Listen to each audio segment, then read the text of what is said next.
Hey, it's Ed Neuhaus, Neuhaus Related Group. I'm here to talk about some Austin real estate stuff that I found in the news lately. So, a couple things happened in the last couple of days. We had the election, the primary election. Republicans and Democrats got together, or separately, actually, and voted. And on the Republican um, ballot, there were some primary questions. They were just asking, what do you think? What do the Republicans think? And this is to help guide the Texas GOP on what they're going to do in the next couple of years. Well, I'm here to mention the top one, the number one thing that they talked about was property taxes. They said, should we do away with all property taxes? And I don't know about you, that sounds great to me.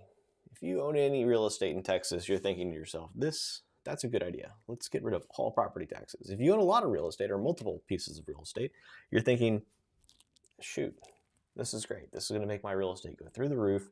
It's going to make properties a lot more affordable. And let me tell you, if they do away with property taxes, let's say on a $500,000 house, you're looking at $10,000 to $15,000 a year in property tax. If they do away with that in Texas, well, all of a sudden, we've doubled the affordability of all these homes, right? So if you're looking at it from an affordability crisis, doing away with property taxes makes homes more affordable. Now, there's a caveat, right? They're talking about in their ballot language, it said, would you be in favor of doing away with property taxes if we offset that with other taxes? So of course, they still have to pay for things. They know that, and that's good. I'm glad they're being upfront about that, but they're saying, should we do away with property taxes? So I don't know what percentage, if you're a homeowner, what percentage of your principal interest taxes and insurance, your PITI, is property tax. But for me, it's a little bit. It's actually about half of my bill is property taxes, half of my mortgage. And so if I didn't have any property tax, what could I go buy, right? Well, I could go buy easily a double the size or the expense of the house, right? So what happens if you do away with property taxes? Well, number one, you are going to see an amazing, amazing boom in property values. They're going to go through the roof. And that's good if you want to hold real estate for the next couple of years. Now, let's be clear. This was just a question, right? Should we, what would you like us to do is basically their question, right? Would you like us to look into this? And 79% of respondents, Republicans, well, actually not just Republicans or anybody that voted on the Republican primary, you didn't have to be a Republican to do that. But 79% of the people that did say, yes, I'm interested in that. And I thought that was very interesting. Now they're going to offset that again, like I said, with something else. So if you own property in Texas and this passes, your property, I almost guarantee, will double, maybe triple in a very, very short span of time, a couple of years, which could be awesome if you own more than one piece. If you own a second home or a third home or a fourth home, or if you're like me and I suggest you buy a bunch of homes because real estate's a great store of wealth. That's all the Bitcoin people out there. Bitcoin's a great store of wealth until it goes down, right? Until it goes down. And yesterday it went down. It went up and down. But anyway, I digress because I can. It's my live stream. I can do whatever I want. So we're talking about property taxes, right? Should we do away with that? So the other thing is, if you're a landlord, like I'm a landlord, I have some people living in our properties. And if you're a landlord, what does that mean to your tenants? Well, you could be a nice guy and reduce the price of rent. But honestly, that won't happen right away. My tenants are locked into sometimes multi-year leases. I have one tenant that's in a 5-year lease, which has escalation clauses in it. So if the property tax house suddenly gets cut to zero, I'm going to win. On that house, I'm going to win by $4,000 a year. That's how much more money I would make. And that her lease doesn't change because her lease currently, she has 2 more years on her lease, maybe 3. And that's just going to stay the way that is. Because, I mean, I can change it if I want to. And I'm sure she'll be willing to do that when it costs her less, but I don't have to. And there's other landlords that don't have to do anything. So it won't necessarily make a change for tenants right away. It may not make a change for tenants at all. If you look at how the leases work, right? Leases are 12 months long, right? So the pricing is every 12 months. And the real estate market ebbs and flows throughout the year, but leases are 12 months long.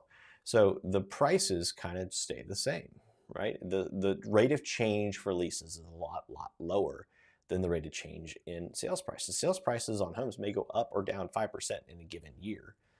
From the top to the bottom, there may be a 5% change, but you won't see that in leases, in my opinion, because they only get updated once a year. So you'll see a more steady or more gradual change.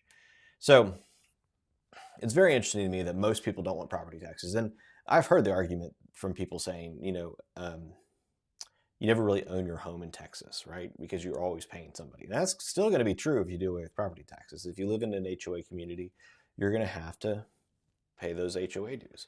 So whether or not you're really ever going to own your property is totally up in the air at this point. So another interesting thing that I saw in the news yesterday was that, let's see what happened. Oh yes, I saw that in 2022, Texas was the number one destination for millennials to move to. And I think we already knew that information. That information has been out for a little while, but I saw it repeated again. So I thought, well, we should bring it back up. And the question is, we don't know what this is for last year, but a lot changed last year, right? We had the repeal of Roe v. Wade, which automatically triggered some things in Texas that happened that now make abortion a lot harder. Now, I'm not saying that's a reason to move somewhere or not to move somewhere. I'm not saying anything, but you might change your mind, to be honest, if now you cannot seek that reproductive health care that you need. You may change your mind and not want to come here.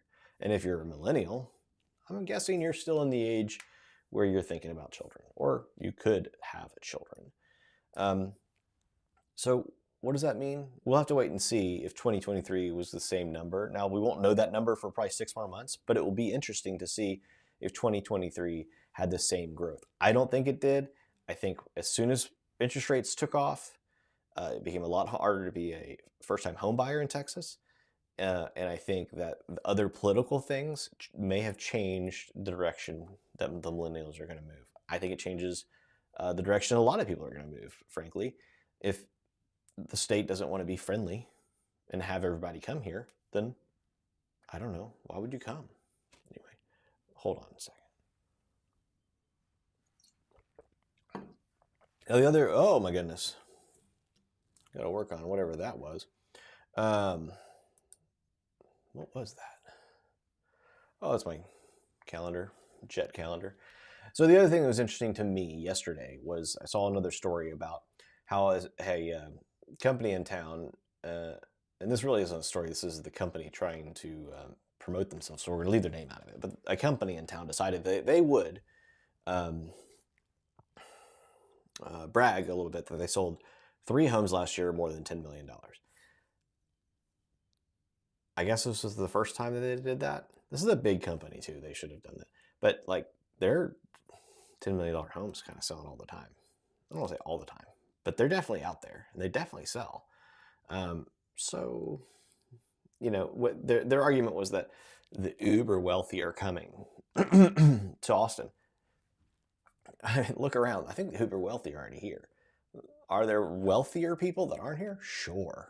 Some of them live in Houston, some of them in Dallas. They have oil money you'd never even believe existed.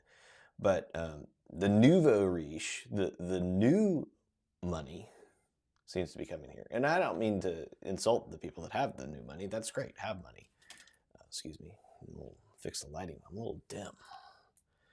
Hey, don't talk about my personality that way. Anyway, the nouveau riche, right? And I just mean to say the people that have made their money in this generation, right? Who are probably tech related, they are moving here, and that's fine, right? I was about to say Elon Musk, but he is not a self-made person, so he is definitely moving here, but not who I'm speaking about. Anyway, all that to say is there's been a lot of money in the area for a long time, and I just don't think that the people that were here have been flaunting it like the people that just got the money. Anyway, all your money is green. If you're coming from Latin America, your money is still green. I'll still take it. If you're here illegally, I'll still sell you a house if I can. Why not? Anyway, that's a lot of information. Um, and it's a little political this morning. That's okay. I was trying to gauge the audience, see where y'all are at. And I've made a commitment to myself to keep doing these things even if nobody's watching. So if you did watch, I appreciate it. Please make a comment. Please heart this. I don't know how to be an Instagrammer, but I'd like to figure that out. I think it's fun. I'd like to share some things. I'd like to talk to some people and hear your opinions. So please tell me I did a great job or I sucked. Either way, say something. Saying nothing is even worse. Anyway, until next time, I'll see ya.